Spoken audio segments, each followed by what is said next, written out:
சீதாதேவி வனவாசம் இருக்கையில் ஒருமுறை முனிவரின் பூஜைக்காக நீர் கொண்டு வர செல்கிறார். பாதி தூரத்திலேயே குழந்தை அழுதுவிட்டால் முனிவரின் பூஜை கெடுமே என்று நினைத்து சீதாதேவி திரும்ப வந்து குழந்தையை தூக்கி சென்று விடுகிறார். உடனே அருகில் இருக்கும் தர்ப்பை புல்லை பீத்து தொட்டிலில் போட்டு தன் தவ வலிமையில் ஒரு குழந்தையை உருவாக்கினார்.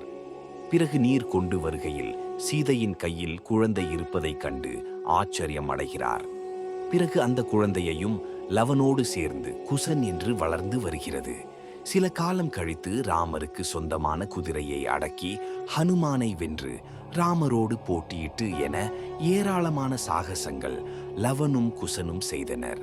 சீதையின் வனவாசம் முடிந்த பிறகு தங்கள் குடும்பத்தில் இரட்டை குழந்தை பிறப்பதில்லையே, இப்பொழுது எப்படி இரட்டை குழந்தைகள் நமது வம்சத்தில் என அனைவரும் கேட்க சீதை உண்மையை கூறினார்.